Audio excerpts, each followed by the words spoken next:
As of 5 October, UK has revised its student and immigration policy and added few changes regarding the interview questions and credibility assessment of the student. In this video, we will discuss all those new questions that will be a part of your upcoming interview and visa applications. My name is Junaid Suhail and along with me is Mr. Azim Qasim, and welcome you all to Edify Group of Companies.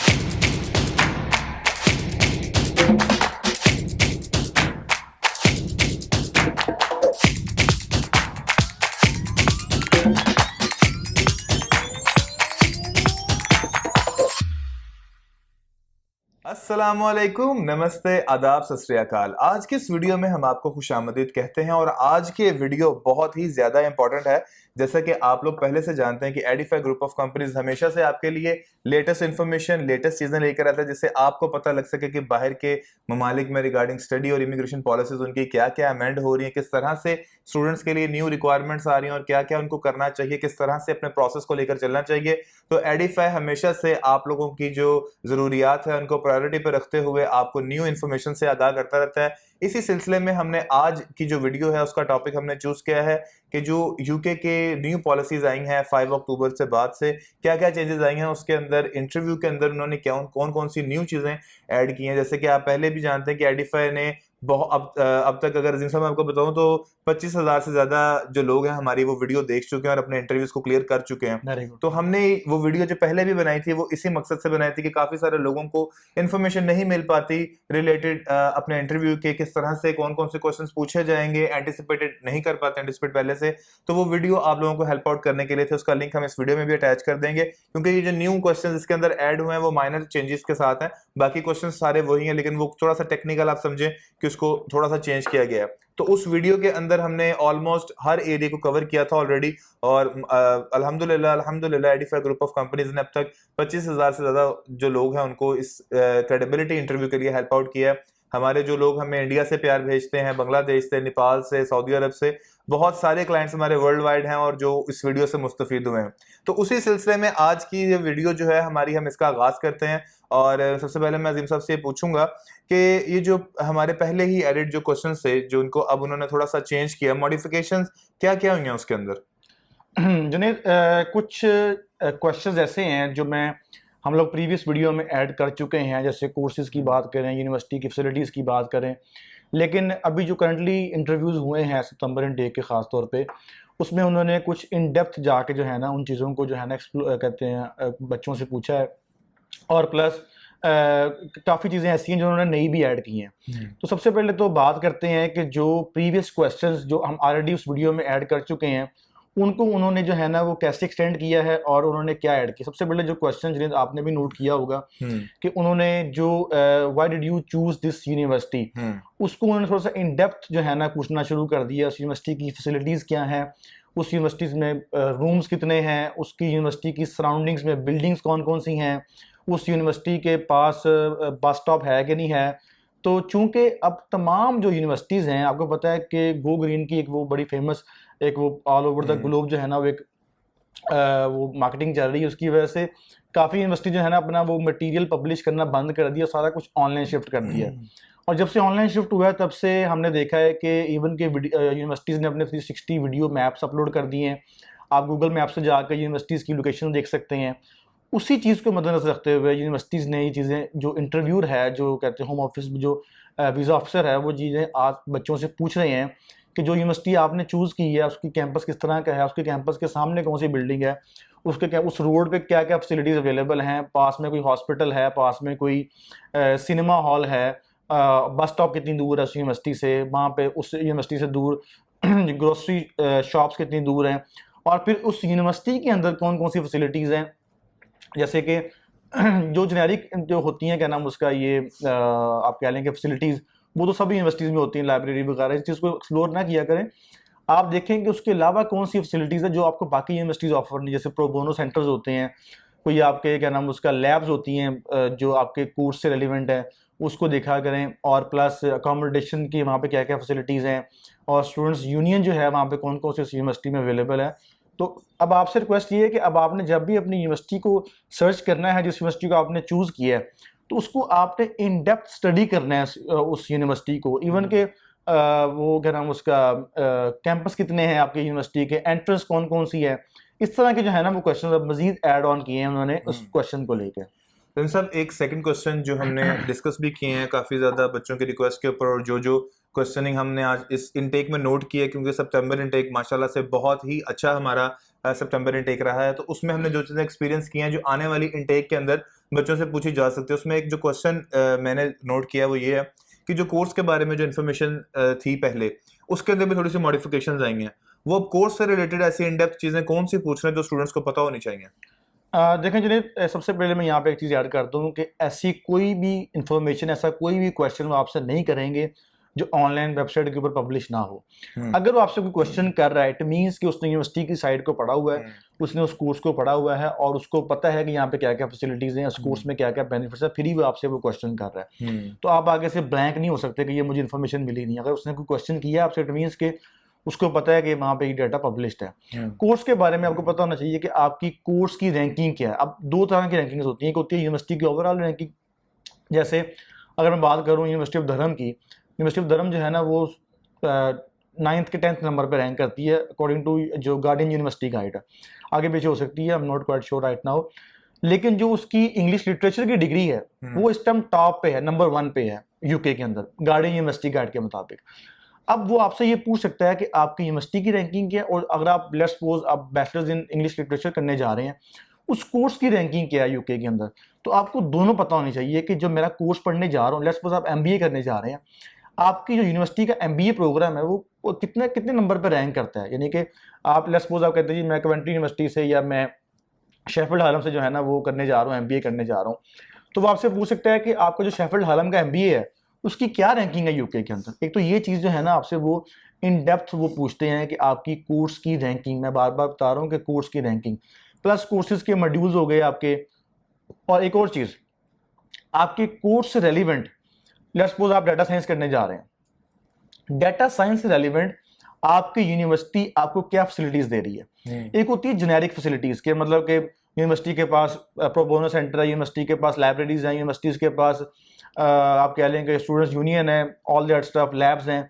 अब वो question आपसे करता है कि you are going to study data science program in university of commentary, what facilities university is offering you link to your course you have chosen. यानी कि data science में क्या फैसिलिटीज वो ऑफर कर रही हैं। इसमें अगर आपके पास लैब्स वो ऑफर कर रही हैं, कोई सिस्टम ऑफर कर रही हैं, कोई सॉफ्टवेयर वो यूज़ कर रही हैं ऐसे जो यूनिवर्सिटीज ऑफर नहीं कर रही, वो आपने बताना है। इसी तरह कोई भी आपका फैकल्टी है, आर्ट्स की है, मैनेजमेंट की है, मार्केटिंग की है, तो वो चीज़ आपसे ये पूछ सकता है कि आपकी कोर्स के रिलेटेड आपको यूनिवर्सिटी में क्या क्या फैसिलिटीज ऑफर हो रही हैं। जैसे एडिनबरा नेपियर यूनिवर्सिटी, उनके पास सॉक और सेंसोरियम लैब है, बिल्कुल एग्जैक्टली। तो इस तरह और भी यूनिवर्सिटीज हैं जो मतलब कि जिनकी जो है ना कोर्स के रेलिवेंट वो फैसिलिटीज ऑफर कर रही होंगी। अगर आप कोई लेट्स सपोज कोई आर्ट एंड डिजाइनिंग में कोर्स पढ़ने जा रहे हैं, उनके पास कोई लैब ऐसा होगा या उनके पास कोई ऐसी कोई क्या लाइब्रेरी होगी designated link to your faculty of arts, वो आप बता सकते हैं। मैं इसलिए बार बार कहता हूँ स्टूडेंट से कि हम जितना मर्जी आप लोगों को गाइड करें, जितना मर्जी आपको हम लिख लिख के बताएं, जब तक स्टूडेंट खुद एक्सप्लोर नहीं करेगा, जब तक स्टूडेंट खुद रिसर्च नहीं करेगा, वो इंटरव्यू पास नहीं कर सकता। और एक और चीज़, हमेशा से आप कोई भी आंसर करते हैं ना, अब हमें तो नहीं पता कि आप जब इंटरव्यू दे रहे हैं उस वक्त आप क्या आंसर कर रहे हैं, जारी बात है वो एक कहते हैं कॉन्फिडेंशियल होता है। उस आंसर में से, आपके आंसर में से वो एक नया क्वेश्चन जनरेट करेगा। अब वो जो क्वेश्चन है अगर तो आपने रट्टा लगाया हुआ है तो आप वहाँ पे ब्लैंक हो जाएंगे कि भाई ये तो मुझे तैयारी नहीं करवाया सर ने, मुझे तो जुनेद भाई ने बताया ही नहीं था कि ये क्वेश्चन भी आना है। ये वो क्वेश्चन है जो उसने आपके आंसर्स में से निकालना है। तो अगर आपकी रिसर्च अच्छी होगी, अगर आपकी आप कह लेंगे एक्सप्लोर आपने अच्छा किया है यूनिवर्सिटी की साइट को, तो आपके लिए ये आंसर मुश्किल नहीं होगा। ऐसे जैसे आपने अभी बात की, तो इसी से रिलेटेड एक क्वेश्चन मेरे माइंड में आ गया। रिसेंटली मैंने एक बच्चे से एक क्रॉस क्वेश्चनिंग के अंदर पूछा था कि उसने बोला कि my father is my financial sponsor and he owns some agricultural land. तो मैंने उससे पूछा कि वो where is that agricultural land located, तो वो उस टाइम वहां पे ब्लैंक हो गया कि उसको नहीं पता था कि वो लैंड कहाँ पे लोकेटेड है। ऐसा ही है, तो इस तरह आपको हमेशा तैयार रहना चाहिए कि वो आपसे कभी भी कुछ भी पूछ सकता है रिगार्डिंग आपके आंसर के। तो अपने आंसर्स को बहुत चुन के तैयार किया करें ताकि उसमें से क्रॉस क्वेश्चनिंग जो हो उसका आंसर आपको आता हो, एंटिसिपेटेड हो। इन सब यहाँ पर एक क्वेश्चन और जो बहुत ज्यादा सुनने में भी आ रहा है और वो बहुत ज्यादा इंपॉर्टेंट है कि स्पॉन्सर की डिटेल्स के ऊपर वो बहुत ज्यादा फोकस करना उन्होंने शुरू कर दिया। प्रीवियसली वो सिर्फ ये पूछते थे कि who is your financial sponsor and that's it. अब वो फाइनेंशियल स्पॉन्सर के बारे में जो है वो जांच पड़ताल वाले क्वेश्चनिंग जो है वो ज्यादा कर रहे हैं। उसके अंदर कौन कौन से क्वेश्चंस न्यू ऐड किए गए हैं और स्टूडेंट्स को किन किन चीजों के बारे में एग्जैक्ट पता होना चाहिए कि वो ये उनसे पूछेंगे ही पूछेंगे। उसमें जुनैद देखें, सिंपल सी बात है, अगर लेट्स सपोज आप कहते हैं कि my sponsor is my father, my sponsor my mother, वो आपको स्पॉन्सर कर रही हैं, तो वो ये आपसे पूछ सकते हैं उनका बिजनेस किस चीज़ का। लेट्स सपोज आपने कह दिया जी he runs a marriage hall, उनका मैरिज हॉल है जी, वो शादी ये इवेंट प्लानर है। अब जो नए क्वेश्चन ऐड हुए हैं वो पूछते हैं जी शादी हॉल का नाम क्या है। आप कहते हैं जी उसका नाम है जी let's suppose royal marriage hall, royal marriage hall नाम है उसका। वो पूछेंगे जी लोकेशन कहाँ पर है। आप कहते हैं समुंदरी रोड के ऊपर है, इस्लामाबाद में है, ब्लू एरिया के अंदर है, कनाल रोड के ऊपर है। अच्छा जी, वो उसमें आपके फादर के अंडर एम्प्लॉयज़ कितने काम करते हैं, वहाँ पर कितने लोग काम कर रहे हैं, उसका टर्नओवर कितना है, उसका रेवेन्यू कितना है, आपके फादर की डेजिग्नेशन क्या है, आपके फादर का रोल क्या है वहाँ पर, डेजिग्नेशन क्या है और रोल क्या है। लेट्स सपोज आप कहते हैं my father owns that marriage hall, फिर वो पूछेंगे ठीक है ऑन कर लिया उन्होंने, उनका वहाँ पर रोल क्या है, उनकी वहाँ पर रिस्पॉन्सिबिलिटीज़ क्या है, इस तरह के क्वेश्चन करेंगे। और एक चीज़ मैं यहाँ पे ऐड कर दूँ कि वो आपसे कोई डॉक्यूमेंट नहीं मांग रहे कि आप मुझे डॉक्यूमेंट ला के दें, आप मुझे कोई वीडियो ला के दें, पिक्चर ला के दें। इसके लिए आपको हाजिर दिमाग होना बहुत ज़रूरी है। अब आपने कह दिया जी मेरे फादर जो है ना वो प्रॉपर्टी का बिजनेस करते हैं। अब वो अगर आपसे अगला क्वेश्चन ये पूछ ले कि प्रॉपर्टी का बिजनेस कहाँ पर करते हैं, तो बच्चे अक्सर कहते हैं जी बस वो फ़ोन पे ही कर देते हैं, या ऐसी कोई बात जो उनको, वो चेक क्या करना चाह रहा है, वो चेक करना चाह रहा है कि आप जेन्युइन है कि नहीं है, जो बातें आप बता रहे हैं क्या वो श्योर है। तो वो आपसे अगर क्रॉस क्वेश्चन कर रहा है तो आपको पता होना चाहिए। मेरे मेरे फादर जो हैं भाई वो एग्रीकल्चरिस्ट हैं, वो मतलब कि एग्रीकल्चर का काम करते हैं। तो आपसे अगर पूछता है कि आपकी लैंड कहाँ पर है, पता होना चाहिए कहाँ पर लैंड है। वो आपसे पूछता है जी वो क्या ग्रो करते हैं वहाँ पर, आप बता दें जी वो कपास ग्रो करते हैं, वो शुगर केन ग्रो करते हैं, यील्ड कितनी है आपकी, यील्ड कितनी है आपकी। तो द थिंग इज कि अच्छा फिर एक और चीज़, आपके जो फादर हैं या आपके बिजनेस, आपके जो कहते हैं बिजनेस है, उनका बैंक अकाउंट किधर है, उसकी ब्रांचेस किधर हैं। तो ये चीज़ें आपको पता होनी चाहिए, इसमें परेशान होने की जरूरत नहीं। अगर आपसे और ये मैं दावे से कहता हूँ कि सितंबर इंटेक के अंदर जिस जिस बच्चे ने अपना इंटरव्यू एक्सप्लेन किया है ना, कोई भी क्वेश्चन हुआ है उसने एक्सप्लेन किया तो उसको वीज़ा मिला है। इवन के हमारे ये पिछले इंटेक के अंदर एक स्टूडेंट ऐसा भी था, जिशान नाम है उसका, ही गॉट रिफ्यूज इन 2007, उसका 2007 में बैन लगा था 10 साल का, किसी के थ्रू, मैं उसका नेम नहीं लूँगा। उसके बाद उसने फिर अप्लाई किया, फिर उसका एक रिफ्यूज़ल लगा। 2017 में उसका बैन ख़त्म होता है और 20 में हमारे पास वो आता है। 13 साल का गैप भी था उसका। उसको हमने इंटरव्यू तैयार करवाया, उसका हमने केस प्रिपेयर किया and he played his card very well, और उसका इंटरव्यू विन हुआ और उसने वीज़ा जो है ना उसको लग गया उसका। यूके पढ़ने जा रहा है कवेंट्री यूनिवर्सिटी में। हालांकि इस केस में प्रोबेबिलिटी की बात करें तो वो सिर्फ 10% नजर आती है देखने में। ऑलमोस्ट पूरे पाकिस्तान ने उसको रिफ्यूज कर दिया था कि आपका वीज़ा नहीं लगना, आप ये केस नहीं विन कर सकते। लेकिन हमने उसका केस विन किया और हमने उसको इंटरव्यू की तैयारी की। उसका 4.5 घंटे का इंटरव्यू किया एम्बेसी ने, लेकिन उसने भी काफ़ी जो है ना वर्किंग की, अपने इंटरव्यू को तैयार किया, रिसर्च अच्छी की उसने। और 1 घंटा यूनिवर्सिटी से एम्बेसी ने सिर्फ उसको यही पूछा कि आपकी यूनिवर्सिटी में क्या फैसिलिटीज़ हैं, जो पिछला रिफ्यूज़ल हुआ था, बैन क्यों लगा था आपके ऊपर। खैर हमने उसका पूरे वर्किंग की हुई थी और उसने उसको एक्सप्लेन किया, बाकायदा अच्छी तरह से एक्सप्लेन किया, और उसका वीज़ा लगा है। इसी तरह एक स्टूडेंट का वीज़ा रिफ्यूज़ हुआ और उससे जस्ट एक क्वेश्चन पूछा गया कि जो कोर्स आपने चूज़ किया है ये आपको और कौन कौन सी यूनिवर्सिटी ऑफर कर रही है यूके और कनाडा और ऑस्ट्रेलिया में। पहले उससे ये पूछा गया कि आपने यूके के अलावा कौन सी कंट्रीज को सर्च किया, उसने कहा कनाडा और ऑस्ट्रेलिया। उससे पूछा गया कि आपने कनाडा और ऑस्ट्रेलिया में कौन कौन सी यूनिवर्सिटी को सर्च किया, उसने कहा जी मैंने एक यूनिवर्सिटी ये और एक ये यूनिवर्सिटी सर्च की। इंटरव्यू ने कहा ये जो कोर्स आप पढ़ने जा रहे हैं ये तो उस यूनिवर्सिटी में अवेलेबल ही नहीं है जो आपने सर्च किया है, यूनिवर्सिटी ऑफ टोरंटो या यूनिवर्सिटी ऑफ सिडनी। और वो बच्चा आगे से साइलेंट, चुप हो, खामोश हो गया, एक्सप्लेन नहीं कर पाया। इसी बात पे उसका रिफ्यूज़ हो गया। तो हमेशा से मैं कहता हूं कि अपनी सर्च करें, अपनी रिसर्च करें और एक्सप्लेन करें अपने आप को कि आप जेनेरिक हैं, आप जेन्युइन हैं, और विद रेफरेंस। जो भी बात आपने करनी है विद रेफरेंस करनी है, विदाउट रेफरेंस कोई बात नहीं करनी। तो इन सब एक बड़ा इंपॉर्टेंट क्वेश्चन और एक जो बहुत ज्यादा कंफ्यूजिंग भी मेरे मुताबिक ऐसे है कि अब एक नया क्वेश्चन उन्होंने ऐड किया कि हु वाज योर कंसल्टेंट, आपने कंसल्टेंट के थ्रू अप्लाई किया था या आपने खुद से अप्लाई किया है। तो बच्चे इस चीज को एज ए नेगेटिवली वो उसको ज्यूम करते हैं कि शायद मैं अगर एजेंट का नाम बता दूंगा तो उनको ये लगेगा कि ये बच्चा जो है ये फेक है और इसने प्रॉपरली यूनिवर्सिटी को सर्च नहीं किया, और वो हड़बड़ाहट में ये कह देते हैं कि हमने खुद से अप्लाई किया। फिर जब वो ये कहते हैं कि हमने खुद से अप्लाई किया तो वो ये पूछते हैं कि कैसे अप्लाई किया, पोर्टल कैसे ऑपरेट किया, आपने ये कैसे किया, वो कैसे किया। क्योंकि आपको पता है ये वीजा प्रोसेस एक बड़ा कॉम्प्लिकेटेड सा प्रोसेस है और एक प्रोफेशनल के बगैर आप इस चीज को नहीं आगे लेकर जा सकते। काफी ज्यादा कॉम्प्लिकेशंस इसके अंदर होती हैं, क्रेडिबिलिटी इंटरव्यू है, इंटरनल टेस्ट हैं, विदाउट आइल्स डॉक्यूमेंटेशन क्या क्या। तो जिन साहब इस क्वेश्चन के लिए बच्चे को क्या आंसर देना चाहिए और उसकी क्या उसको तैयारी करनी चाहिए? देखें, पहली बात तो ये है कि कोई भी यूनिवर्सिटी है, कोई भी अदारा है जो इंटरनेशनली काम कर रहे हैं, उनके पैनल पे उनके पार्टनर जो है ना वो पाकिस्तान में काम कर रहे हैं। अगर हम किसी यूनिवर्सिटी को रिप्रेजेंट कर रहे हैं, किसी यूनिवर्सिटी के हम एडमिशन ऑफिस रिप्रेजेंट कर रहे हैं, तो that is a legal business. ठीक हो गया। इसमें अक्सर स्टूडेंट समझते हैं कि मैं बताऊंगा जी उनको कि मैंने कंसल्टेंट से हायर किया, एजेंट से हायर किया, कि शायद यूनिवर्सिटी एम्बेसी जो है चीज़ उसको बुरा महसूस करेगी। ऐसा बिल्कुल नहीं है। यूनिवर्सिटीज़ खुद रिकमेंड करती हैं। अगर आप किसी यूनिवर्सिटी को ईमेल करें कि भाई मैंने अप्लाई करना है इस कोर्स में, इस यूनिवर्सिटी में, कहेंगे जी आप हमारे एजेंट के पास चले जाएं, हम आपको गाइड करेंगे, चूँकि इसमें रिक्वायरमेंट्स काफ़ी ज़्यादा होती हैं। तो अगर आपसे वो पूछते हैं कि आपने कोई एजेंट को हायर किया, तो आप सिंपली कहें yes I have hired an agent. लेकिन इसमें जो चीज़ ना बताने वाली वो ये है, वो अक्सर बच्चे कहते हैं, वो अक्सर वो पूछते हैं कि आपको यूनिवर्सिटी किसने रिकमेंड की थी, आपको कोर्स किसने रिकमेंड किया था। यहाँ पर आपने ये नहीं कहना कि मुझे एजेंट ने कहा था यूनिवर्सिटी चूज़ कर लो। यहाँ पर आपने उसको बताना है कि मैंने खुद रिसर्च किया था। मैंने जो है ना एजेंट के पास गया हूँ, एजुकेशन एजेंट के पास गया हूँ। मैं एडिफाई की एग्जांपल ले लेते हैं। मैं एडिफाई के पास गया, या मैंने एक एक्सपो अटेंड किया एजुकेशन का। वहाँ पर जाके मैंने देखा एडिफाई का स्टॉल लगा हुआ था। वहाँ से मैंने इन्फॉर्मेशन ली। उन्होंने मुझे 4 से 5 ऑप्शंस दी यूनिवर्सिटीज़ की। तो मैंने उनको जाकर यूनिवर्सिटीज़ को खुद सर्च किया, मैंने उनको स्टडी किया, मैंने उनको पढ़ा। उसके बाद मैंने यूनिवर्सिटी से रब्ता किया। यूनिवर्सिटी ने कहा कि आप एजेंट के पास चले जाएँ। मैं फिर दोबारा वापस एजेंट के पास आया। उन्होंने मेरा डॉक्यूमेंट्स की प्रोसेसिंग की, मुझे गाइडलाइन दी, लेकिन with my consent and my acknowledgement. जो भी वो काम करते थे मैं उनके साथ बैठता था और हम इकट्ठे करते थे। इंटरव्यू की तैयारी मैंने खुद की है, सर्चिंग मैंने खुद की है। और अगर आपसे पूछता है कि आपने कोई पे किया है उनको, आपने कोई फीस पे की है, तो डेफिनेटली आप यहाँ पे ये परेशान होने की जरूरत नहीं है कि नहीं मैंने कुछ नहीं पे किया, पता नहीं क्या। आप डेफिनेटली आप कहेंगे मैंने पे किया उनको, मैंने 100 पाउंड पे किया, 150 पाउंड, जो भी आपका कंसल्टेंट आपसे चार्ज कर रहा है, आप कहिए मैंने उनको ये फीस पे किया, उनकी लीगल और प्रोफेशनल फीस थी। इस चीज़ का कोई इतराज़ नहीं है बच्चे को कि आपने एजेंट हायर क्यों किया हुआ है। अच्छा, अब यहाँ पर वो एक क्वेश्चन और पूछते हैं कि आपका जो एप्लीकेशन फॉर्म है जो आपने वीज़ा के लिए फाइल किया, वो किसने फिल किया।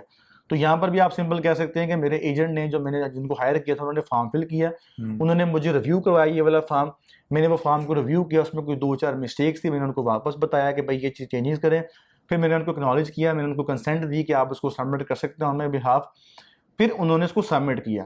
तो इसमें परेशान होने वाली की जरूरत नहीं है कि भाई मैंने किसी को हायर नहीं किया, मैं किसी को जानता नहीं है। वो आपके, अब उसको पता होता है कि आप सच बोल रहे हैं क्या झूठ बोल रहे हैं। तो बजाय परेशान होने के, और फिर आपसे क्रॉस क्वेश्चनिंग करेगा, इंटरव्यू कैसे अप्लाई किया था आपने, क्या नाम उसका, पोर्टल कौन सा बनाया था, फिर आपसे वो आंसर देनी होगा।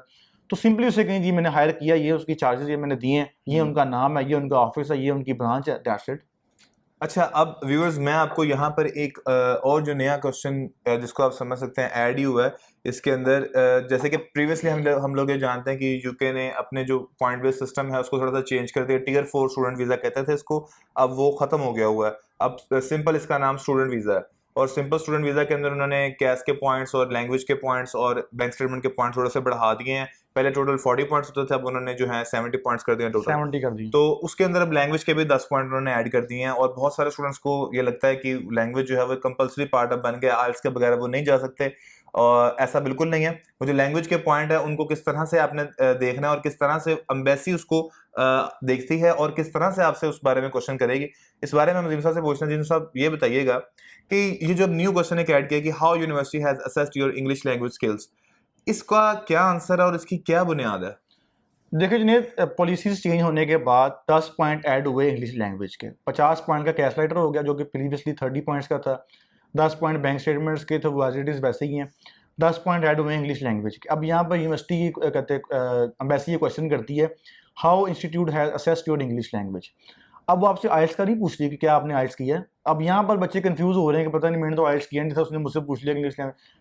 आपकी यूनिवर्सिटी ने कोई भी क्राइटेरिया सेट किया हुआ इंग्लिश का, आपका ओ लेवल्स में सी ग्रेड था या सी से प्लस था, उन्होंने आपका इंटरनल टेस्ट लिया, उन्होंने आपसे एमओआई लिया, उन्होंने आपसे एमओसी लिया। जितनी भी यूनिवर्सिटीज़ हैं, जितने भी हायर एजुकेशन प्रोवाइडर्स हैं यूके के अंदर, उनके पास ये इख्तियार है कि वो अपनी असेसमेंट खुद कर सकते हैं। अगर आपका एडमिशन ऐसी यूनिवर्सिटी में हुआ है जिसने आपका इंटरनल टेस्ट लिया था, कवेंट्री यूनिवर्सिटी की बात कर लेते हैं, सिंपल आपने कहना है university has assessed my English language on their own Pearson version English test. उनका अपना टेस्ट था, वो उन्होंने मुझसे लिया, मैंने वो पास किया।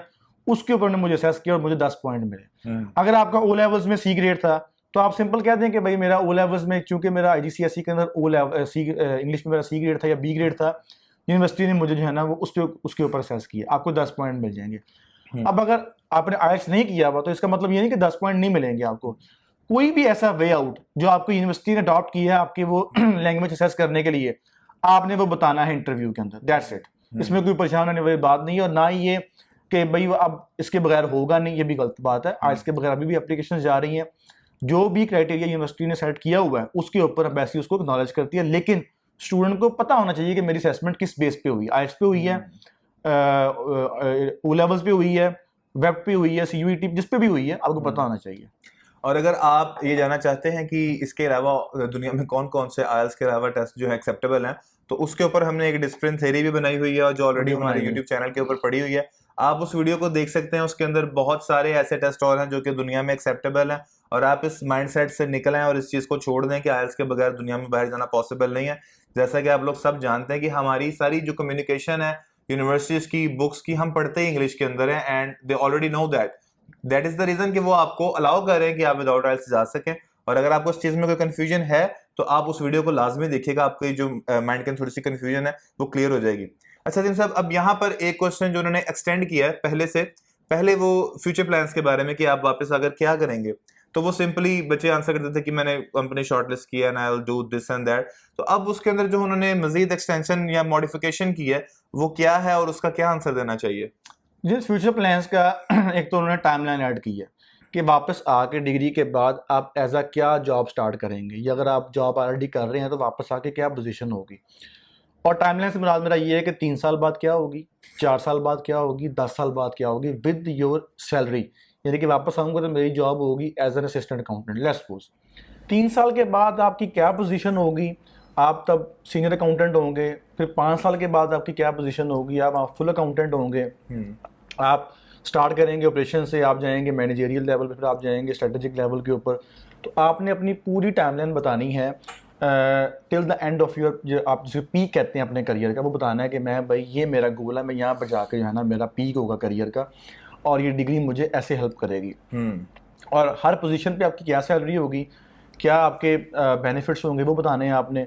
अगर कोई कंपनी आपने शॉर्ट लिस्ट की हुई, लेट्स सपोज मैंने नेस्ले शॉर्ट लिस्ट की हुई है, तो नेस्ले की हायरिंग स्ट्रेटजीज़ क्या हैं, वो कैसे हायर करती हैं अपने एम्प्लॉयज़ को, कहाँ पर ऐड लगाती हैं, और फिर आपने कैसे पता चला कि वो आपको हायर करेगी, किसने बताया आपको कि वो क्यों हायर करेगी, आपको किस पोजीशन पे हायर करेगी, आपको 2 साल बाद कहाँ पर लेकर जाएगी। द थिंग इज़ कि आपको आपकी timeline with positions, with salary, with benefits पूरी पता होनी चाहिए कि आपका फ्यूचर प्लान ये होगा कि वो दिखना चाह रहा है कि आप एक डिग्री के ऊपर 2-2.5 करोड़ रुपये लगाने जा रहे हैं, जो कि डिग्री पाकिस्तान में 10-20 लाख रुपए की है। तो आप क्यों लगाने जा रहे हैं? क्या वो पे बैक करेगी आपको? क्या आपकी इतनी सैलरी होगी फ्यूचर में कि आप अपने पैसे पूरे कर लें? This is your investment. और हर इन्वेस्टमेंट का कोई ना कोई आउटपुट होता है, तो वो देखना चाह रहा है कि आपकी जो इन्वेस्टमेंट करने जा रहे हैं उसका क्या आउटपुट है। Simple is that. इसमें परेशान होने की या कह लें कि कोई ऐसे वैसे कोई कंफ्यूज होने की ज़रूरत नहीं है आपको। अजीम साहब, एक और बड़ा मेजर जो क्वेश्चन उन्होंने ऐड किया है, और वो पहले ऐड नहीं था, बिल्कुल ही न्यू है, इसमें मॉडिफिकेशन भी कोई नहीं है। तो पहले तो कभी नहीं पूछा गया, तो अब ये ज़्यादातर जो पूछा जा रहा है वो ये क्वेश्चन ये है कि अगर आप बाहर पढ़ने जा रहे हैं तो क्या वो सेम ऑप्शन आपकी जो होम कंट्री है, पाकिस्तान, इंडिया, बांग्लादेश है, तो आप अपनी होम कंट्री के अंदर वो सेम सब्जेक्ट को क्यों नहीं परस्यू कर रहे और आप अपना मुल्क छोड़कर क्यों बाहर जाकर पढ़ना चाह रहे हैं? मैं समझता हूँ कि बड़ा इंपॉर्टेंट क्वेश्चन है, और ये होना चाहिए कि देखें, एक डाटा साइंस की डिग्री आप करने जा रहे हैं, आप BBA करने जा रहे हैं UK में, पाकिस्तान में वो अवेलेबल है, 100 से ऊपर इंस्टीट्यूट्स पाकिस्तान में BBA करवा रहे हैं। आप पाकिस्तान पूरा छोड़ के, पूरी दुनिया छोड़ के आप UK जा रहे हैं, क्यों जा रहे हैं? क्या ऑप्शंस पाकिस्तान में अवेलेबल नहीं थी? बिल्कुल है थी, आपने क्यों नहीं चूज़ की? इसका जो मॉड्यूल्स हैं वो आउटडेटेड थे। जो यूनिवर्सिटीज़ आप यहाँ पर अवेलेबल हैं वो दुनिया के टॉप 100 में, टॉप 500 में नहीं आती। ये रीज़न बताएं उसको। यहाँ पर जो मटेरियल अवेलेबल है एकेडमिक एजुकेशन, वो पायरेटेड है, वो क्या नाम उसका ऑथेंटिक नहीं है, लर्निंग एनवायरनमेंट नहीं है, फुल टाइम लाइब्रेरी नहीं है, लाइब्रेरीज़ की एक्सेस नहीं है, जर्नल्स की एक्सेस नहीं है। पाकिस्तान में मास्टर्स जो है ना वो 2 साल का डाटा साइंस ऑफर कर रहा था, UK में 1 साल का था। एम्प्लॉयर्स इसको जो है ना वो एक्नॉलेज करते हैं इसकी डिग्री को, जो डिग्री है UK की, इस तरह के आपको रीजंस वहाँ पे देनी पड़ेंगी और बताना पड़ेगा कि भाई आपने पाकिस्तान में क्या ऑप्शंस थी, आपने उनको क्यों नहीं चूज़ किया, यूके में ये ऑप्शंस थी, उसमें से आपने इसी को क्यों चूज़ किया। सिंपल सी मैं बात करता होता हूँ हमेशा, मैंने पहली वीडियो में भी ये बात ऐड की थी कि जब भी आप कोई चीज़ बाय करते हैं, कोई चीज़ परचेज़ करते हैं, आपके पास उसकी रीज़न होती है कि भाई मैंने ये फ़ोन परचेज़ किया, मैंने ये गाड़ी परचेज़ की, मैंने ये वॉच परचेज़ की, मेरे पीछे ये रीज़न है। और जब आपसे कोई पूछता है कि आपने ये क्यों परचेज़ की, आप उसे डिफेंड करते हैं, भाई इसमें ये है, ये है, इसको ये ब्रांड है, ये बेनिफिट्स हैं, इसमें ये बेनिफिट्स हैं। यही यूनिवर्सिटी को, इसी कोर्स को आपने डिफेंड करना है इंटरव्यूअर के सामने। और हमेशा अपनी सर्च किया करें, लाजमी किया करें। Without your own research, without your own exploration आप इस इंटरव्यू को पास नहीं कर सकते। हर चीज़ यूनिवर्सिटी की साइट पर पब्लिश है, यूनिवर्सिटी की साइट के ऊपर आपका जो डेजिग्नेटेड कोर्स है उस कोर्स के ऊपर हर चीज़ पब्लिश है। काइंडली सिर्फ 5-10 मिनट निकाल के उसको पढ़ लिया करें। ये हमारा ये ख्याल है कि अगर आप ये 2 वीडियोस देख लें, एक ये वाली और एक इससे पीछे ऐसा वाली, ही है। ये 2 वीडियोस हमने इंटरव्यू की बनाई हुई हैं, तो 100 से ऊपर भी अगर आप बात करें ना, तो आप इंटरव्यू फेल नहीं कर सकते। क्योंकि ये वो क्वेश्चंस हैं जिसके बाहर वो आपसे कुछ पूछ ही नहीं सकता। आपके कोर्स के बारे में, आपकी यूनिवर्सिटी के बारे में, आपकी कंट्री के बारे में हमने हर एक चीज के सेगमेंट्स के अंदर उसको बाकायदा बताया, पॉइंट्स बना के अजीम साहब ने अंदर वॉइस ओवर जो है वो पीछे अजीम साहब ने सारा उस वीडियो के पीछे किया हुआ है। और बहुत ज्यादा मेहनत के बाद वो वीडियो हमने आप लोगों के लिए बनाई है और वो मोर देन 25,000 पीपल को हेल्प कर चुकी है ऑलरेडी यूके इंटरव्यू पास करने के लिए। तो अगर आपको भी इससे रिलेटेड कोई क्वेश्चनिंग, आपकी मसले मसाइल आपको आ रहे हैं, तो आप ये 2 वीडियोस अगर आप देख लेंगे तो आप बिल्कुल अपना इंटरव्यू पास कर लेंगे। जो हमारी प्रीवियस वीडियो है वो ऑलमोस्ट 1 घंटा 25 मिनट की अजीम साहब ने बनाई है और उसको काफ़ी स्टूडेंट जो है ना, सॉरी आपकी बात, उसको काफ़ी स्टूडेंट जो है ना वो स्किप करके देखते हैं, क्योंकि मेरे पास वो रिव्यूज़ आ रहे होते हैं यूट्यूब के भी और डिफरेंट, तो वो उसको स्किप करने का फ़ायदा नुकसान आपने अपना ही करना है। अगर आपने उस वीडियो को फॉलो करना है, उसको पूरा फॉलो करें और उसको पूरा देखें ताकि आपको उसका बेनिफिट मिल सके। उसका एक एक जो क्वेश्चन है कि जो उसका पार्ट है वो आपके लिए हेल्पफुल है। ख़ास तौर पे वो बच्चे जो जिनका केस हमारे पास है उनके लिए तो लाजमी है कि वीडियो 2 बार देखें अगर आपने इंटरव्यू पास करना है। और ये सेकंड वीडियो है, आप ये 2 वीडियोस देख लेते हैं तो मैं लिख के देने को तैयार हूँ, आपका इंटरव्यू फेल नहीं होगा। वैसे भी अल्हम्दुलिल्लाह एडिफाई ग्रुप जो है हमारा इंटरव्यू आज तक कभी कोई बच्चा फेल नहीं हुआ, क्योंकि हम अपने बच्चों के ऊपर इतनी ज़्यादा एफर्ट करते हैं, इतना ज़्यादा उनको पुश करते हैं कि वो ऑलरेडी पॉसिबल होता है कि वो आपसे कम क्वेश्चनिंग करे और पॉसिबल होता है कि आपसे वो बहुत ज़्यादा क्वेश्चनिंग करे। तो आप इस चीज़ को अपने लक के ऊपर नहीं खेल सकते कि वो आपसे कम क्वेश्चनिंग करेगा। तो हमेशा always prepare for the worst. आपको पता होना चाहिए आप क्या जवाब दे रहे हैं और उसमें से क्या क्वेश्चनिंग मजीद हो सकती है। हम एडिफाई ग्रुप हमेशा से आपके लिए लेटेस्ट इन्फॉर्मेशन लेकर आता है और नई चीज़ें। अब ये जो रिसेंट चेंजेस आई हैं इंटरव्यू के अंदर, ये पहले ना तो किसी को पता था इस बारे में। अब 5 अक्टूबर से जैसे पॉलिसी रिवाइज हुई है तो हमने फ़ौरन से आप लोगों को आगाह किया इस चीज़ से कि आप इन क्वेश्चंस को भी तैयार करें। वो इन क्वेश्चन के ऊपर आजकल बहुत ज़्यादा एम्फसाइज कर रहे हैं, बहुत ज़्यादा पूछ रहे हैं इन क्वेश्चंस के बारे में। तो आपको पहले से पता होना चाहिए कि आपने कौन से जवाब देने और कौन से नहीं देने।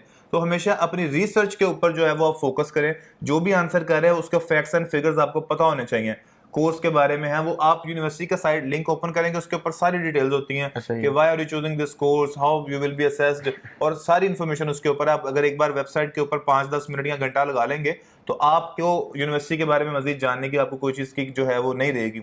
और तमाम वो बच्चे जिन्होंने अभी तक जनवरी इनटेक के लिए अपना एप्लीकेशन प्रोसेस स्टार्ट नहीं करवाया, उनके लिए गुड न्यूज़ तो ये है कि वो अभी भी ज्वाइन कर सकते हैं जनवरी इनटेक को। अभी भी टाइम है उनके पास और मोस्ट प्रॉब्ली आपके पास ये लास्ट 2 वीक्स हैं जिसके अंदर आप जनवरी इनटेक के लिए अप्लाई कर सकते हैं। Time is very short. तो अगर आपके डॉक्यूमेंट्स कुछ पेंडिंग भी हैं तो एटलीस्ट आप कंडीशनल ऑफर्स जो हैं वो अपने ले लें, ताकि वंस आपको एक दफ़ा क्यू में आ जाएंगे तो आपका प्रोसेस उसके बाद स्पीडीली होगा।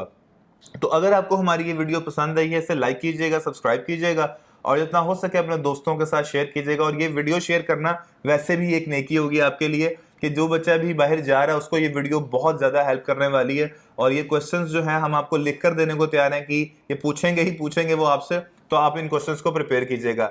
Thank you so much for watching our video. अल्लाह हाफिज़। अल्लाह हाफिज़।